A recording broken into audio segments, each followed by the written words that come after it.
Nah, bener banget nih. Talk show selanjutnya akan menghadirkan Kak Johan Power dan akan dimoderatori oleh Kak Hernanditio Yehezkiel. Kak Johan Power adalah artis dan ilustrator. Beliau mengawali karir sebagai salah satu ilustrator untuk Gumi Asia Pte Ltd. Pada tahun 2016, beliau menjadi art director dalam proses project development Titus Mystery of Enigma di bawah MNC Animation. Beliau kembali menjadi art director pada tahun 2019 untuk Studio Show dalam proses development project Satria Hero Sky. Sekarang, beliau telah mengambil profesi sebagai seorang webtoon artist. Nah, berikut ini merupakan beberapa karya dari Kak Johan Power. Nah, gimana Grace? Dari covernya aja udah bagus banget nggak sih, Grace? Iya, bener banget. Jadi makin gak sabar. Oke nih, kalau gitu Kak Hernanditio, the floor is yours. Halo teman-teman, terima kasih duo MC kondang kita Elsa dan Grace. Ya, halo sahabat-sahabat WFF, selamat siang. Gimana kuliahnya? Jangan sering bolos ya, nanti absennya habis. Ya ngomong-ngomong soal absen, enggak sih, ngomong-ngomong soal spare time. Kalian suka ngapain sih kalau ada spare time gitu, kalau ada waktu kosong? Kalau gue sih sukanya itu gue main game sama nonton film. Basically sebenarnya konsumsi pop culture ya. Dan gue rasa pasti kalian juga banyak lah yang seperti itu. Nah, kalian tahu gak sih kalau pop culture itu sebenarnya bisa jadi sarana untuk mengonsumsi budaya juga. Nah, ini kan biar cocok ya sama tema kita tentang heritage. Nah, hari ini kita bakal ngobrolin hal-hal seputar budaya, heritage, dan pop culture bersama pembicara kita yang namanya kayak superhero loh, guys. Selamat siang, Kak Johan Power. Apa kabar? Halo Des, apa kabar? Akhirnya kita ketemu lagi ya. Baik, baik, baik. Gimana kabarnya hari ini? Baik? Lumayan, Des. Lumayan ya? Tapi ya, asik-asik lah. Puji Tuhan. Ya, tadi pagi kan Kak Johan juga sudah press conference ya dengan Kak Lucky. Nah, untuk pembuka gimana nih Kak? Pendapat Kakak tentang film-film yang udah Kakak lihat di WFF tahun ini? Sebetulnya luar biasa banget ya. Kalau kita lihat kayak 3 tahun belakangan, kayaknya secara teknik produksi nggak akan bayang gitu. Bagusnya kayak apa. Kalau kalian lihat filmnya Pixar, di sini zaman dulu 3D awal, kayaknya yang kalian udah jauh lebih baik thanks to teknologi dan belajar dengan cepat. Jadi hasilnya luar biasa. Oke, luar biasa. Jadi nggak sabar juga sih pengen nonton juga sih Kak. Oke, mungkin untuk memulai pembicaraan kita sebelumnya dulu kita kayaknya nggak apa-apa ya kalau ngomong pakai gue lu aja gimana? Santai. Santai ya. Iya. Kita kan mau ngobrol-ngobrol santai gitu. Kak Johan kan tadi udah disebutin tuh ya sama kedua MC kita tentang pengalaman lu di dunia pekerjaan ini sebenarnya cukup berkreatif sekali ya gitu. Kalau pernah sempat menjadi art director dan juga kalau tidak salah pernah bekerja di sebuah perusahaan mobile games ya kalau nggak salah. Nah, boleh nggak cerita gitu gimana sih Kak Johan masuk gitu dalam dunia industri ini tuh gimana ceritanya? Oke, jadi sebelum cerita gue kasih konteks dulu ya. Karena menurut gue pada akhirnya di industri kreatif ini semuanya tuh somehow connected. Kayak misalkan contoh kalian lihat K-drama, berapa banyak K-drama yang diangkat dari webtoon? Itu banyak banget. Yang populer Hellbound itu juga dari webtoon juga sebelumnya. Oke. Jadi aku ngelihat kayak industri kreatif ini sebetulnya kayak ada satu benang yang menghubungkan dari satu medium ke medium yang lain. Dan kebetulan waktu 2013 awal masuk kuliah, gue cukup beruntung untuk somehow di bawah teman saya untuk masuk jadi salah satu tim outsource untuk sebuah perusahaan Singapura. Yang aslinya dia sebenarnya perusahaan Jepang, cuman seperti biasa dia cari talent ke Southeast Asia. Jadi ya cukup beruntung untuk dapat job itu ke awal karir gue. Tapi pas awalnya gue bukan orang game. Gue pengen bikin komik dulu. Cuman keterusan ke animasi, terus sekarang balik lagi ke komik gitu. Kembali ke passion awal ya. Somehow, tapi aku ngelihat sekarang semuanya udah bukan kayak terpisah. Semuanya intinya adalah bercerita juga, tapi mediumnya beda-beda. Nggak ada yang kayak, wah ini medium ini hanya untuk nerds, medium ini hanya untuk the cool kids. Nggak ada. Semuanya medium untuk bercerita gitu. Jadi semuanya enjoy dari game sampai komik asing-asingnya. Oke. Mantap. Tadi kita lu sempat nyinggung sedikit tentang webtoon dan K-drama gitu. Ini kan sebenarnya topik yang cukup menarik juga ya tentang Korean Korean media gitu. Maksudnya gue berbicara dalam konteks ini adalah Hallyu gitu, tentang Korean Wave gitu. Nah, Kak Yohan kira-kira kalau misalnya nonton gitu film-film atau serial gitu, ada gak yang menarik perhatian Kak Yohan terhadap gimana orang Korea itu menampilkan budaya dalam karyanya? Nah, ini yang menurut gue unik ya, karena gue juga somehow jodohnya itu sama employer yang berasal dari Korea gitu. Jadi karena aku ngelihat mereka sharing tentang perspektif mereka tentang budaya kita, mereka punya analisa sendiri tentang kayak ternyata kita sebagai masyarakat itu mempengaruhi hampir banyak hal. Nggak cuma dari cara kita bekerja, attitude bekerja, tapi juga kuliner dan macam-macam gitu. Kayak misalkan kita contoh yang paling menarik ya, sekarang lagi hot-hotnya tuh Hellbound, ya kan, kalau di Netflix. Cuman sebelum ini ada satu film yang Squid Games, yang dia booming kan, di mana-mana. Kita ngelihatnya itu sebuah kayak satu produk yang kayak, oh ini komersil, ada orang kepepet duit, terus mereka ada death game gitu segala macam.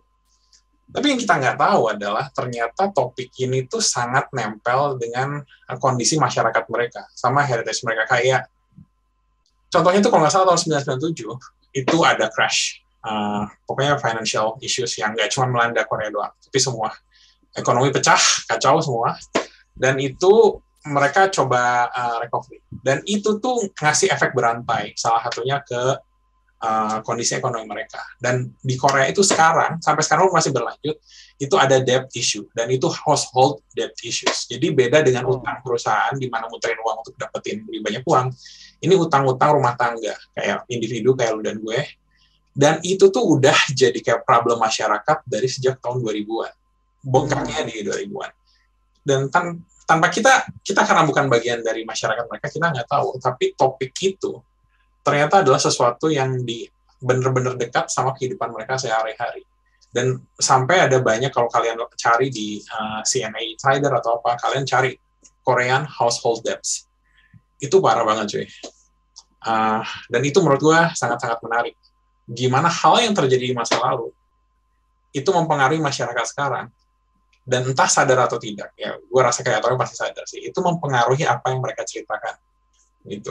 Ceritanya tentang individu, tentang si karakter utamanya yang kepepet duit, terus pengen menangin death game ya. Tapi itu jadi refleksi si masyarakatnya secara umum. Jadi kayak apa ya? Ya, aku ngerasa itu kita bisa hubungin sama topik ini sih. Dimana heritage itu sesuatu yang diwariskan gitu. Dan ternyata menurut gue warisan itu enggak cuman sesuatu kayak, ada terjemahan heritage kan pusaka ya. Tapi itu bisa berupa mindset, bisa berupa barang, benda, tapi juga bisa berupa habit, issues juga. Kayak orang kan ngewarisin nggak cuma rumah sih. Ada orang itu ngewarisin utang. Ya tapi untuk ngebuka pikiran bahwa kayak apa yang diwarisin oleh generasi sebelumnya, itu juga bakal jadi bahan buat kita bercerita. Terlepas itu baik ataupun buruk. Gitu. Gue sempat itu sih nonton ada apa namanya itu si Mbah nomor 1 itu loh, Mbah kontestan nomor 1, Mbah Legend yang kakek-kakek itu, dia juga sempat cerita gitu kalau sebenarnya Squid Game itu juga berbicara tentang gimana budaya di sana itu adalah mereka hanya mengagung-agungkan pemenang nomor 1 gitu, the first person to win gitu. Dan si kakek legend ini si Mbah 001 ini Oh Il-sung kalau nggak salah namanya ya. Itu dia juga akhirnya bilang gitu kalau wah sebenarnya kan apa pemenang itu nggak cuma juara 1, juara 2 kan menang terhadap juara 3 menang terhadap juara 4 gitu. Jadi itu emang menarik sih ya. Dan gue setuju juga sama apa yang lu ngomongin tentang bahwa apa namanya acara Squid Game itu juga menceritakan yang berat seperti itu gitu tentang keadaan ekonomi gitu kan ya. Kadang-kadang kan kita cuma ngeliatnya kayak wah ini mah cuma apa yang gue dapat, wah ini makanannya enak juga, permainannya enak juga gitu. Tapi gue pengen tanya sih, ini kan apa namanya si Squid Game ini berhasil dalam menampilkan permainan anak-anaknya gitu. Nah, kalau menurut Kak Yohan sendiri, itu kenapa sih kok bisa sukses gitu? Kok orang bisa connect gitu terhadap permainannya? Nah ini menarik sih itu. Kayak pertama kalau kita ngelihat konteks si ininya, kayak sebenarnya hampir di tiap negara ada permainan anak kecil dan kita hampir semua bisa relate kan. Tapi ada satu faktor yang aku bawa agak keluar dari si karyanya sendiri, yaitu cara mereka promosi. Squid Game itu kalau nggak salah keluarnya itu September, sekitar tanggal 17 September. Ya. Ini agak panjang, cuma dengar ini pasti menarik. 17 September itu dekat dengan Chuseok. Chuseok itu tuh kayak semacam kayak Thanksgiving ya Korea, tapi hari di mana ada libur panjang, terus keluarga pada ngumpul. Kalau nggak salah Chuseok tahun ini tuh jatuhnya tuh di tanggal 20-an, gue lupa tanggal berapa, tapi lu bisa cek Chuseok tahun 2001, Squid Game tuh harusnya beberapa hari sebelum itu. Nah, lu bayangin kenapa ini bisa populer di Korea dulu ya. Kalau di Korea konteksnya adalah menurut gue karena kombinasi timing sama tema. Kalau lo nonton sama keluarga, ada bapak, ibu, sama anak-anaknya yang mungkin umurnya sekitaran kalian, 20-an, belasan, harusnya kayak gitu. Kemudian mereka ada nonton sesuatu, di mana orang tuanya bisa cerita, atau kayaknya cerita, zaman gue dulu, gue main ini, gitu. Jadi generasi di atas, mereka bisa relate dari hal itu. Yang generasi muda, mereka juga bisa relate. Yang tengah-tengah mereka harusnya suka ya, karena itu aktor-aktornya, aktor-aktor mahal dibuat generasi yang umur 30 akhir 40-an, itu harusnya aktor-aktor bukan semua. Tapi generasi muda bisa ngeliat ini seharusnya jadi sesuatu yang fresh. Seharusnya ya. Karena beberapa gue lihat, ya ada yang suka, ada yang nggak suka. Tapi gue bawa konteksnya agak keluar ya. Apa yang bisa bikin si game? Misalnya, sekarang menurut gue, kita nggak bisa ngelihat dari dalam si filmnya doang, tapi kita agak bawa keluar sedikit si timing, dia di launch sama konteks masyarakat di saat itu dia launch itu ternyata ngaruh karena si permainan anak-anaknya itu nggak cuma jadi sesuatu yang unik buat international audience, tapi juga buat waktu pas launch di Koreanya itu jadi sesuatu yang relatable. Dan kalau ditonton sama keluarga yang multi generasi di saat Chuseok itu, gue percaya itu contribute. Coba cari di internet, gue rasa banyak orang yang punya kesimpulan yang sama kayak. Oke. Jadi emang sebenarnya cara mereka mengemasnya itu unik sekali ya, film. Padahal kan sebenarnya genrenya film horor gitu kan, film thriller gitu. Tapi mereka mengemasnya dengan sedemikian rupa sehingga banyak banget lapisan masyarakat yang bisa relate gitu ya. Betul. Tapi gue kalau dari temanya sendiri cukup menarik sih sebenarnya. Kayak tema Squid Game ini kan kita sering lihat lah ya di beberapa film lain. Although not exactly the same, tapi kan lumayan mirip sama The Hunger Games atau Saw bahkan ya gitu. Emang rada-rada mirip ya sama film-film horor Amerika gitu ya. Nah, tapi ada beberapa hal yang kalau menurut gue, yang ini gue agak bawa sedikit melebar lagi. Perbedaan antara masyarakat. Jadi kan kalau film yang Western horror, mereka kan target audiens utamanya untuk Western juga. Terus ada kita nih, Thailand nih. Thailand biasanya jago banget nih bikin horror.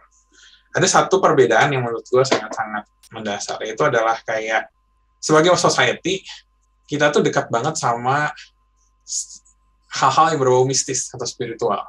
Iya, betul. Contoh. Nonton It lah. Kalau film itu dibukanya, ada satu misteri di satu kota, terus adegan di paruh awal, itu kita bisa lihat adik si karakter utamanya itu tuh dia ngeliat ke bawah solokan air, kemudian ada kayak satu sosok badut, terus si adiknya somehow dengan cara yang mengerikan ketemu hilang, ini udah jelas mati gitu. Jadi ada real threat. Film yang lain juga sama, cari Jason atau apalah Friday the 13th segala macam, ada real threat, ada orang yang mati di situ.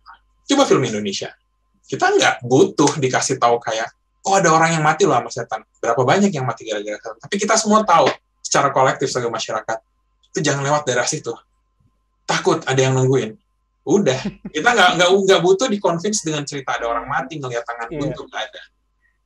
Karena sebagai society itu yang udah embed sama kita. Itu menurut gue menarik lagi, karena mindset itu bukan sesuatu yang kita bawa sekarang gitu. Itu sesuatu yang diwarisin dari orang tua. Wah, heritage ya. Iya, heritage. Iya. Soal masalah itu good or bad, itu terserah, tapi itu diwarisin, dan kita sebagai storyteller kita bisa take advantage untuk hal itu gitu, dan harus keep in mind juga waktu kita bercerita gitu. Oke. Iya, gue tertarik sih ya sama apa yang lu omongin gitu. Kalau gue ngelihat gitu, ada film-film horor seperti Saw misalnya, atau Scream lah gitu. Kan Hmm, emang awal-awal emang mereka ngasih dulu kan, ngasih tunjuk dulu tadi real threat-nya gitu. Apalagi itu kan hmm, emang apa golden rule of screenplay gitu, show, don't tell, tunjukin gitu. iya. Kalau di Scream kan adegan pertamanya Drew Barrymore dibunuh gitu sama the Mask gitu. Hmm. Habis itu baru cerita aslinya gitu. Itu kan kayak cold opening gitu. Tapi ya, kalau emang ngelihat film horor Indonesia nggak perlu kayak gitu ya. Ah, pasti nih ya, kita kan storytelling juga belajar dari mereka kan. Pasti ada beberapa Hmm. yang kasih real. Cuman poinnya gue adalah kayak konsekuensinya apa? Kayak gue ngerasa kayak kalau di bule harus ada konsekuensi yang jelas dan kelihatan. Ada seseorang yang mati, ada seseorang yang terluka gitu. Iya. Tapi kalau kita kayak mendadak di jalan, terus kita ngelihat kayak ada lampu jalan, nyala mati. Nggak ada yang mati, nggak ada yang terluka. Tapi kita udah ngerasa ada sesuatu yang nggak beres. Dan kita percaya, kita through dengan horornya. Itu sesuatu Iya, yang iya, kalau iya. kata gue, mindset yang diwarisin. Dan kita nggak perlu kayak nunggu, belum mati ya. Udahlah, jalan aja lewat gitu kan. Mas Gojek lewat sini gitu. Nggak Iya. harus gitu. Gitu. Tapi apakah itu berarti kita sebagai society gitu, kita sebagai kolektif, apakah itu lebih buruk gitu karya-karya kita daripada karya luar atau gimana? Nah, balik lagi nggak ada yang lebih buruk. Maksudnya kayak lebih buruk atau enggak ya? Kayak tergantung target audience. Tergantung Oke. target audience. Maksudnya kan kayak waktu pas seseorang bikin sesuatu, mereka harus tanya, aku bikin ini buat siapa? Buat diri gue sendiri atau buat masyarakat yang lebih luas. Jadi it depends. Jadi nggak ada bagus. Hmm. Gitu. Oke, oke, oke. Ini emang super interesting ya, pembawaan budaya timurnya ini yang kita kan emang cenderung emang tadi lebih religius gitu ya, dan apa namanya benar-benar tercermin gitu ke media, khususnya sih media horor mungkin gitu ya. Nah, Horor. tapi Hmm. iya, tapi kita coba step back sedikit gitu. Kita kayaknya keseruan nge-geeking film-film ya. Kalau dari animasi sendiri gitu, dari kacamata lu sebagai art director, Hmm. kira-kira ada gak sih film animasi di belakangan ini yang benar-benar mencerminkan budaya atau menampilkan budaya dengan baik gitu?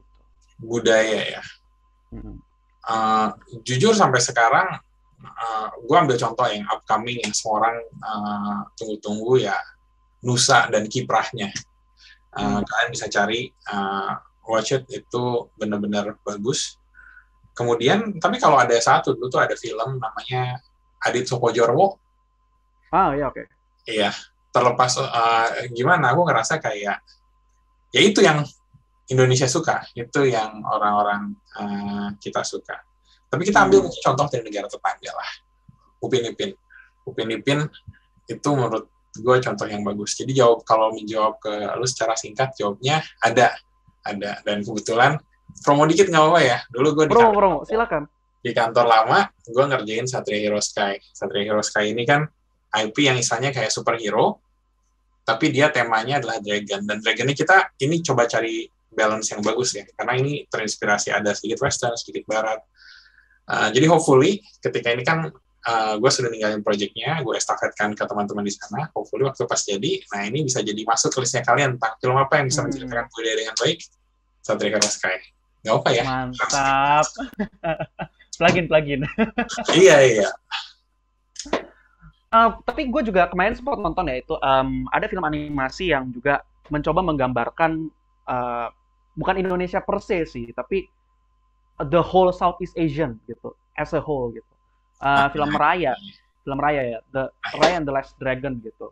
Oke, gue pengen jawabin dulu deh. Menurut lu gimana? Oh ya, oke. Gini sih, kalau menurut gue itu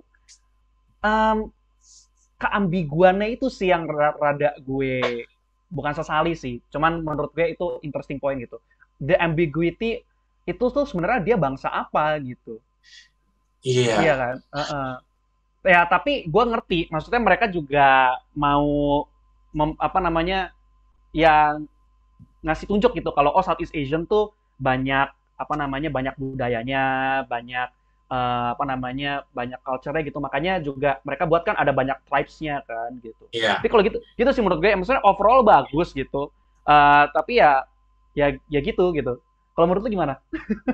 Oke. Kalau menurut gue kayak ya itu mereka mencoba menggabungkan banyak culture yang berbeda terus digabung-gabungin jadi kayak hilang personality-nya. Kalau buat masyarakat yang luas umum mungkin ya udah nggak apa, it looks good, keren, polish, ceritanya juga lumayan, jadi yang masalah. Cuman nah Dragon itu secara umum antara filosofi Western sama filosofi Eastern itu juga beda, ya kan? Di Barat naga itu adalah yang jahat, di Timur itu adalah dewa, dan tapi nggak semua berpikiran seperti itu. Naga tuh punya peran yang berbeda-beda di culture yang berbeda, apalagi di Southeast Asia. Kita bener-bener diverse banget gitu. Dan dengan cara mereka menggabungkan jadi satu, aku nggak bisa bilang jelek atau enggak, tapi itu pilihan kreatif mereka untuk bikin ini semua seakan-akan jadi satu kolam yang sama. Padahal signifikansi dari tema naga itu sendiri itu bisa pisah-pisah berdasarkan tiap daerah. Jadi ya, buat kita yang orang yang tinggal di sini, yang ngelihat pas jalan ke Bali, ngelihat kayak ini patung naga ini, kita nggak ngerti ini naganya siapa nih, gue nggak kenal naga kayak gini. Karena itu mereka coba bikin satu kolam. Jadi agak sayang sih, tapi it works, makes money, ya. Good for Disney then. Iya, udah ujung-ujungnya duit gitu. Iya, ujungnya Disney. Semua akan dibeli Disney. Iya. Tapi gue juga mau ngomongin lo soal mungkin sebenarnya nggak terlalu kontroversial sih, cuman hot topic aja gitu. Gue juga ngelihat ada beberapa orang yang mengkritik gitu. Kalau Raya itu on the surface mereka merepresent Southeast Asian cultures gitu dari apa yang mereka tampilin. Tapi behind the scene khususnya tentang vocal pengisi suaranya gitu. Mereka kebanyakan ngambil orang dari East Asian, dari China kayak Alvina dan sopo jenenge Benedict Wong gitu. Yang Southeast Asian tuh ya tokoh utamanya memang orang Vietnam gitu. Nah, kalau menurut lu sendiri, apakah representation dalam media itu juga berarti orang-orang di balik layarnya juga harus orang-orang budaya itu?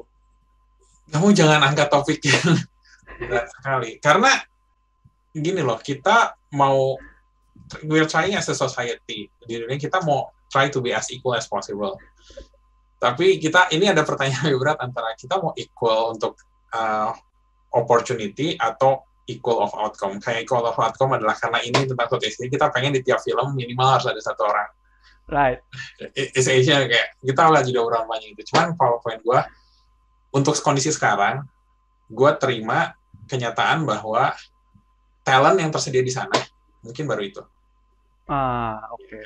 Ya. Tapi setiap dunia makin global dan itu gue berharap ketika ada talent yang bagus dari Southeast Asia, jangan kayak anggapannya menghalangi mereka untuk nge-hire orang bersangkutan hanya karena dia Southeast Asia, gitu doang sih. Tapi untuk sekarang, ya udahlah, kayaknya kan talent available buat mereka baru itu. Right. Oke, let's pull back. Kita ngeliat lagi ke Indonesia gitu. Kan kalau ngeliat dari beberapa proyek-proyek lo dan termasuk yang upcoming tuh ya, yang lo udah estafetkan gitu, sebenarnya kalau lihat gitu nggak terlalu banyak sebenarnya film animasi Indonesia yang menceritakan budaya gitu. Memang ada yang Sopo Adit Jarwo gitu dan Musa. Tapi kalau menurut lu sendiri dari kacamata seorang art director ya atau orang yang bekerja di balik layar, apa sih tantangannya gitu untuk kita membawa budaya ke dalam bentuk animasi gitu?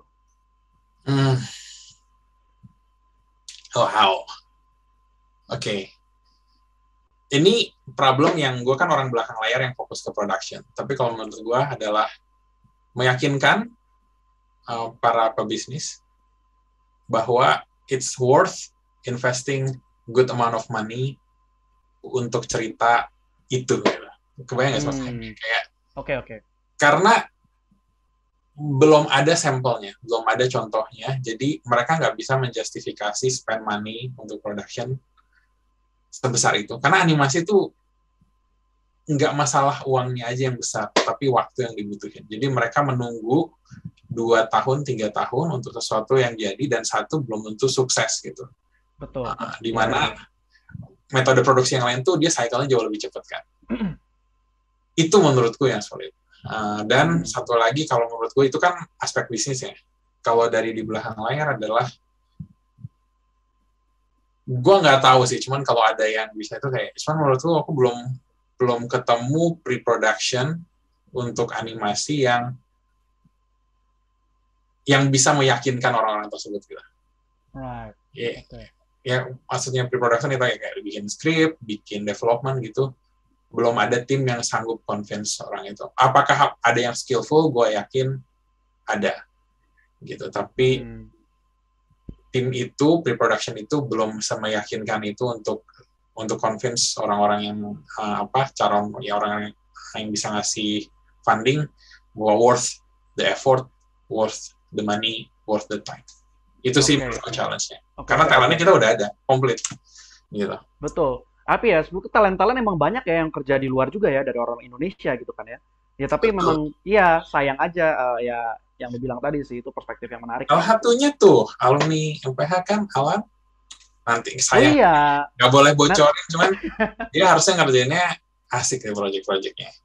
Nanti ada kok dia sebagai guest speaker juga. Iya, setelahnya, iya.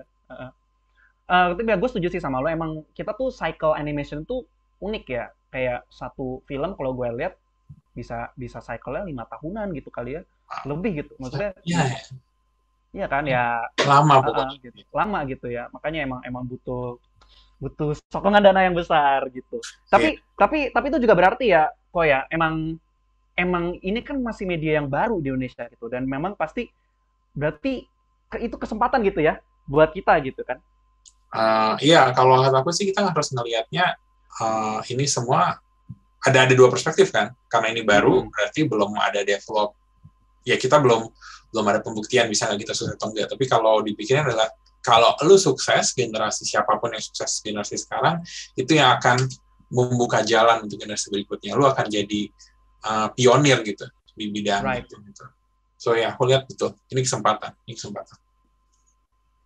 Oke. Ya ini kita langsung aja kali ya, kita masuk ke kolom Q&A.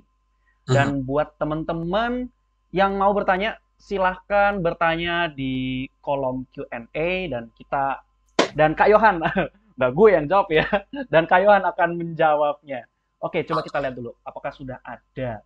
Banyak juga ya. Wih, mantap. Mau lu bacain dulu mungkin pertanyaannya atau gimana? Iya. Gue bacain. Oke. Selamat siang, Kak. Menurut Kakak, kenapa kebanyakan kreator atau pelaku industri kreatif Indonesia lebih memilih untuk bekerja di studio luar negeri? Nah, itu nyambung sama tadi kita ya. Ya, ini gue jawabnya pengen dengan bahasa slangian gue sehari-hari ya. Jawaban singkatnya duit, cuy. Itu hal yang mungkin obvious, tapi kenyataannya kayak gitu. Jawabannya singkat itu. Itu bisa lebih ngasih banyak stabilitas secara finansial, dan itu pilihan yang banyak kreator yang punya kesempatannya kita pengen keluar negeri. Gitu. Oke. Pertanyaan kedua dari Sherina Pangestu. Nah, ini bagus nih. Apa tips yang kakak bisa berikan untuk kami yang ingin membuat film, animasi, atau video game dengan konten lokal di Indonesia? Itu tips ya. Oke. Aku bakal mention beberapa teman-teman yang lain. Cuman karena asumsinya adalah kalian kan masih belum fresh graduates atau baru lulus, adalah pertama lebih baik kalian bekerja sama orang-orang yang sama-sama passionate juga.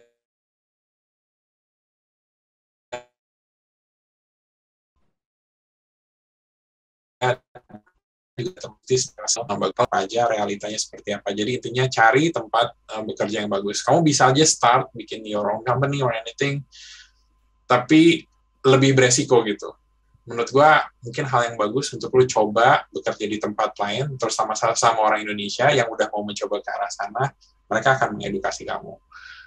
Nggak sedikit teman-teman rekan-rekan kreator Indonesia yang terbukti mereka udah nyoba. Kalau di game mungkin salah satu besarnya Agate Studio, Toge Games, dia bikin game juga cukup sukses.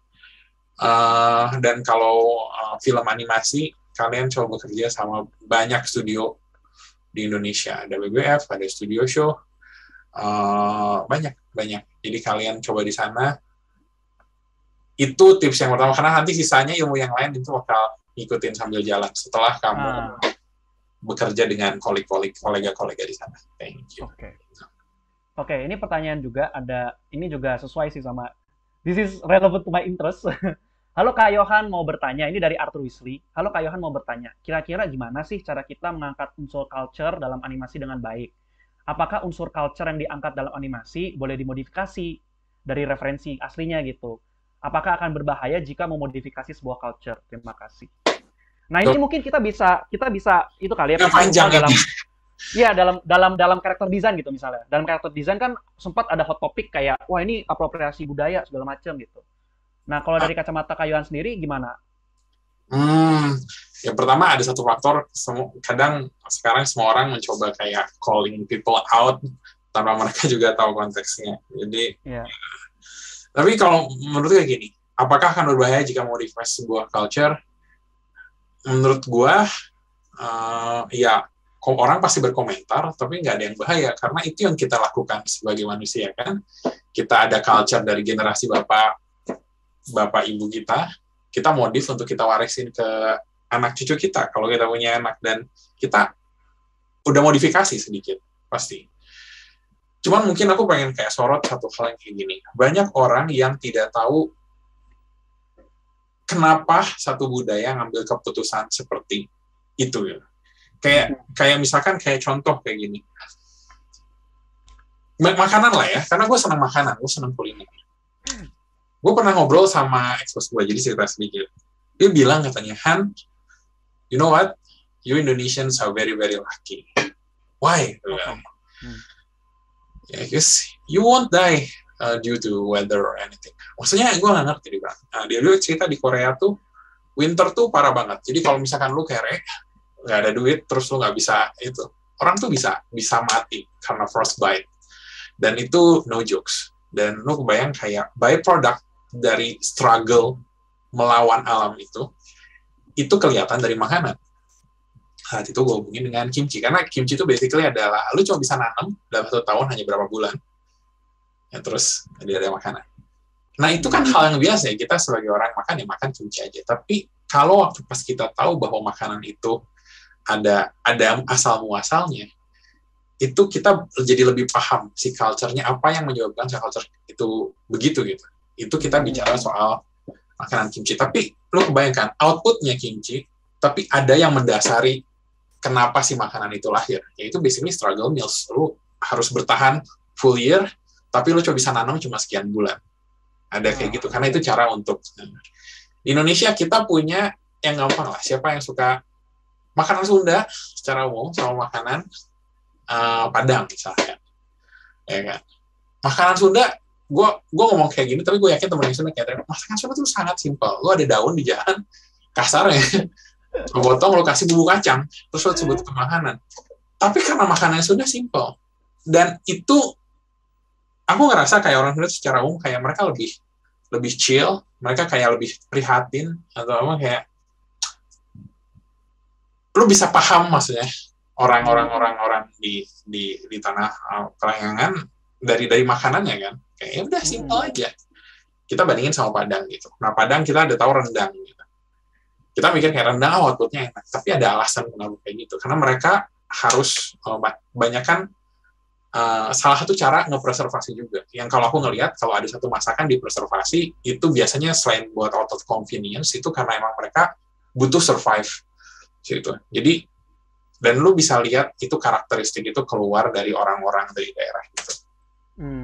Okay. Jadi gue agak cerita agak panjang, tapi poin gue gini, kalau kamu mau memodifikasi satu culture, kita masih paham asalnya dari mana. Bukan tujuannya untuk kayak correctness gitu, political correctness, bukan. Tapi lebih ke arah kayak semakin kita paham lebih dalam si asal muasal si heritage itu, kita bakal bisa mengeksekusi si karya itu dengan lebih baik. Karena kita nggak cuma tahu di level permukaan, tapi di level yang lebih dalam. Kayak contoh aja, kayak banyak orang yang kayak copas buat ada karakter desain, ada batik apa, copy paste gitu. Nggak bisa begitu. Gitu. Batik tuh dia ada ceritanya. Ada batik anu dari daerah anu, ada filosofinya. Ada warna tertentu, pattern anu cuma boleh buat nobility. Karena ada filosofinya si pattern itu. Itu yang bikin kaya. Bukan cuma sekedar ambil di level permukaan, tapi juga di ranah yang lebih dalam. Jadi, apakah unsur culture di animasi boleh dimodifikasi? Jawab singkatnya boleh. Dan apapun itu, asal lu coba merepresent itu itikat yang baik. Cuman akan lebih baik kalau kamu ngelihat itu jadi di level yang lebih deep, level lebih dalam. Itu bakal lebih beneficial buat karya lu. Sorry agak panjang, cuma mudah-mudahan sampai pesannya. Tapi ya emang research gitu ya. Kita emang harus Betul. banyak research sih. Betul. Nah ini pertanyaan dari Muhammad Fieri Farhandi. Selamat siang Kak. Nah, target audiens animasi Indonesia mayoritas menyukai animasi yang seperti apa sih? Dan bagaimana pasar terbentuk melalui animasi? Dan bagaimana pasar terbentuk melalui animasi yang tidak sesuai pasar? Mungkin kita jawab pertanyaan yang pertama aja kali ya. Sebenarnya kalau lu sepanjang pengalaman lu gitu sebagai art director, Indonesia tuh sukanya animasi yang seperti apa?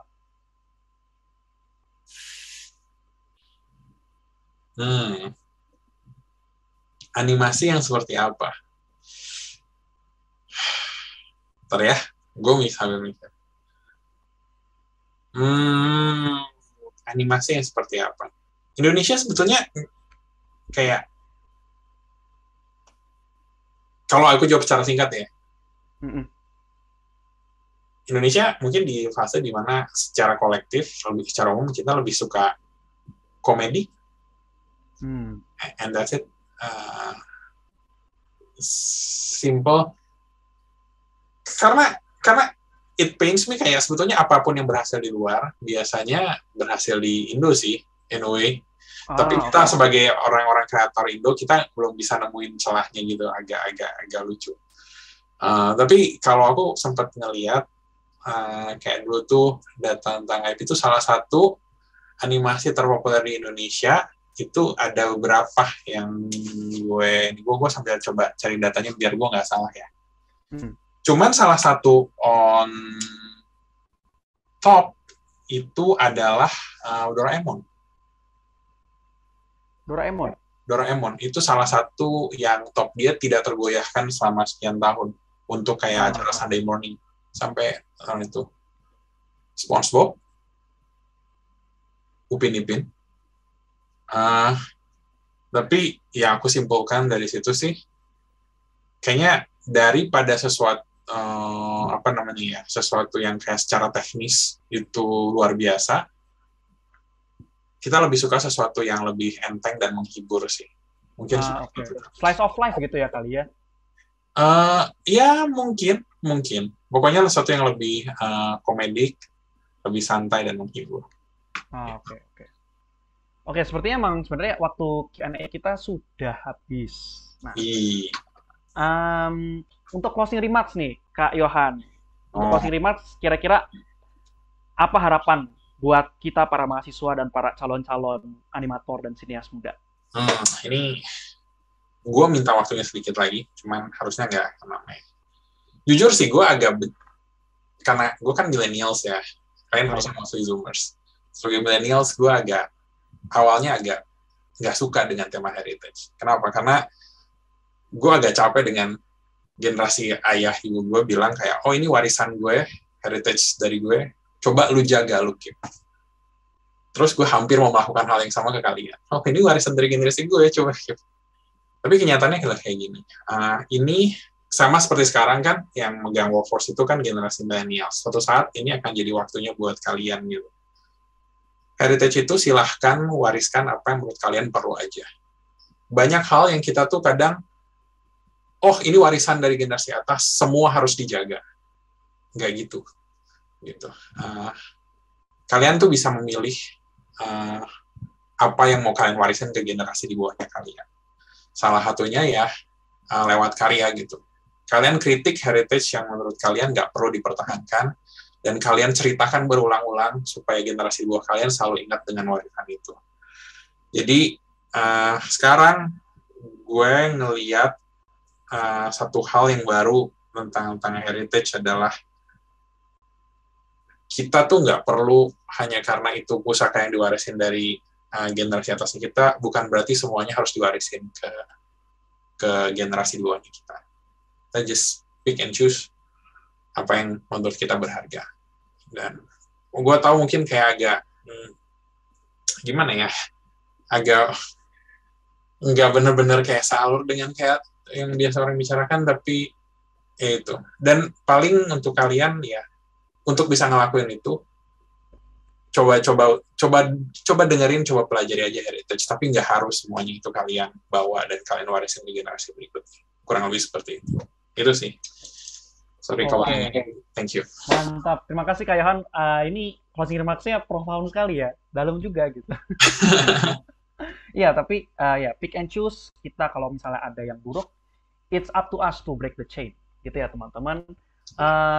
Oke, terima kasih Kak Yohan atas waktunya. Kira-kira apa nih? Apakah ada proyek kedepannya ya, the future project yang bisa lu spill ke kita gitu? Belum boleh.